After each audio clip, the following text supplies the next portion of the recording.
सामने आज टेक्नोवेट temperature unit के बारे में आप लोग पूरी डिटेल दूँगा। अच्छा, फर्स्ट बात यह है कि देखो यहाँ से आप क्या करोगे, पावर सप्लाई को ऑन कर लोगे। यहाँ से हमने पावर सप्लाई को ऑन कर लिया, फिर यहाँ से आप आ जाओगे, यहाँ से देखो ये मेन पावर है। इस मेन पावर स्विच को आप अपर साइड में कर लोगे तो ये क्या हो जाएगा, ये ऑन हो जाएगा। यहाँ पे आप देखो हम इसको दो मोड में चला सकते हैं, एक ये है कि लोअर पावर में चला सकते हैं और हायर पावर में चला सकते हैं। तो वहाँ से आप इन दोनों के दरमियान उनमें शफल कर सकते हो, सही है। फिर उसके बाद क्या कहते हैं, आप वोल्टेज पे चलाते हो या BKM पे चलाते हो, इन दोनों में आप यहाँ पे शफल कर सकते हो। ये उस साइड पे मोटर वो स्पीड लगी हुई है ना, फैंस लगी हुई है, अगर उनकी आप स्पीड को कंट्रोल करना चाहते हो तो वो आप यहाँ से कंट्रोल कर सकते हो। ये आपके साथ क्या है, ये आपके साथ 4 वे वाल है ना, ये हम फिर बात कर सकते हैं ये किस तरह है, लेकिन उसकी डायरेक्शन को कि मतलब आप नॉर्मल मूड में चलाना चाहते हो, नॉर्मल मूड इसका ये है कि मतलब ये आपके साथ कूलिंग मूड में करते हो या हीटिंग मूड में करते हो। अगर आप नॉर्मल मूड में चलाते हो तो इट मीन कि ये कूलिंग मूड में है, अगर आप रिवर्सिबल में चलाते हो तो इट मीन कि ये हीटिंग फॉर्म मूड में है। यहाँ से आपके पास क्या है, कंप्रेसर ऑन आप ये जो है यहाँ से आप वो कर सकते हो। अच्छा, ये चीज़ें आपने कर लिया तो इट मीन कि आपके पास जो डिवाइस है ये आपके साथ ओपन हो गया है। अब जब यहाँ पे फॉर ये मैंने क्या कर लिया, नॉर्मल मूड में कर लिया है। तो नॉर्मल मूड में आपके साथ क्या होता है, नॉर्मल मूड में ये एज आई ऑपरेटर काम करता है और ये एज अ कंडेंसर काम करता है, सही है। देखो आपके साथ क्या हो जाता है कि पहले आपके साथ ये कि इवोपरेटर के साथ क्या होता है कि इवोपरेटर फॉर एग्जाम्पल इसमें एक रेफ्रिजरेंट फ्लो करता है, जो कि हमारे पास हम यहाँ से वो देख सकते हैं। रेफ्रिजरेंट की टेम्परेचर जो होती है वो लो होती है और जो आउटसाइड की टेम्परेचर होती है वो आपके साथ हाई होती है।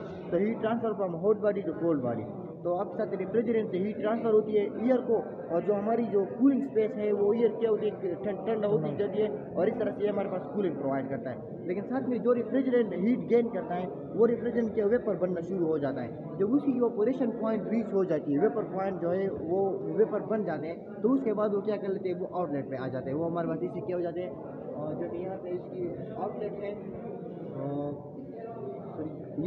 ये लाइन आया हुआ है ना, ये लाइन सीधे आया हुआ, ये इससे क्या है, ये उसके आउटलेट है और यहाँ से ये हमारे पास क्या हो जाते हैं, आ जाते हैं।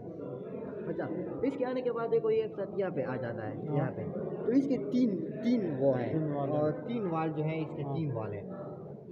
देखो ये मतलब इसको इस तरह से रख लो ना, तो लेफ्ट साइड से आप देखो, लेफ्ट साइड से जो पहले अगर ये इसमें 4 वे वाल है ना, इसमें अगर केप इन दोनों पे हुई तो इट मीन कि कूलिंग मूड में है, अगर केप इन दोनों पे हुई तो इट मीन कि किस कौन से मूड में है, हीटिंग मूड में, सही है। तो देखो ये हमारे पास केप पहले हमने नॉर्मल मूड में लगाया हुआ है, तो इट मीन कि आपके पास केप आपके साथ इन दोनों पे है, ये पहले दोनों पाइप है। तो देखो यहाँ से आपके पास रेफ्रिजरेंट आ गया, रेफ्रिजरेंट यहाँ पे आ गया। अब ये रेफ्रिजरेंट आगे तो नहीं जा सकता क्योंकि केप इन दोनों पे पड़ी हुई है, तो इट मीन कि यहाँ से रिटर्न हो जाएगा।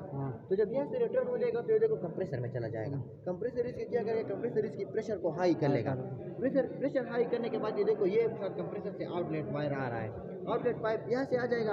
अब वो दोनों तो बंद है क्योंकि उसमें केप इस तरह पड़ी हुई है, तो इट मीन कि वो बंद है। तो सिर्फ और सिर्फ एक रास्ता बचा है और वो साथ ये रास्ता बचा हुआ है, तो इस रास्ते के थ्रू ये इस तरह आ जाएगा।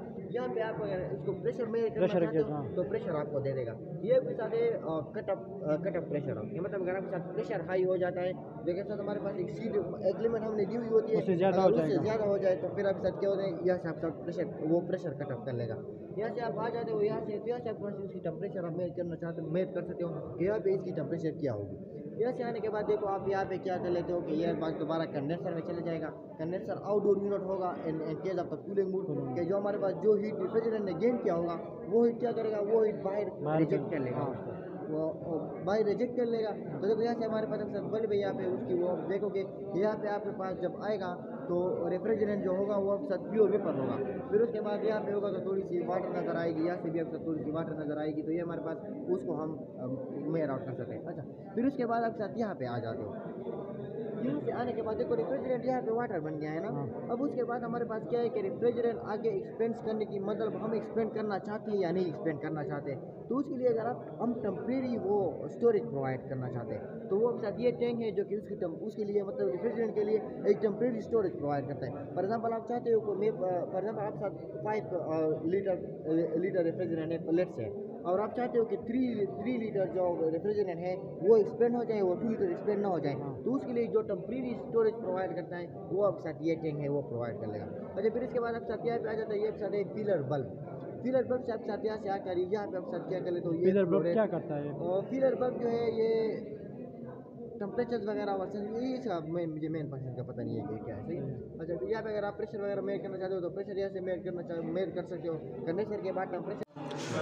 अच्छा, फिर देखो यहाँ से आपके साथ आ जाएगा, ये आपके साथ है क्या, फ्लोरेट मीटर। ये जो हमारे पास साइड ग्लास है, साइड ग्लास से आप इसकी वो कितनी रेफ्रिजरेंट कितनी फ्लोरेट के साथ वो जा रही है उससे आप मेजर कर सकते हो। इसके बाद यहाँ पे आ जाते हैं, ये भी देखो 4 और 5 है। 4 और 5 में आपके साथ क्या हो जाता है कि आपके पास क्या है, अगर आपने ये वाल ओपन कर दिया तो इट मीन कि आपके पास ये हो जाएगा थर्मोस्टेटिक एक्सपेंशन वाल।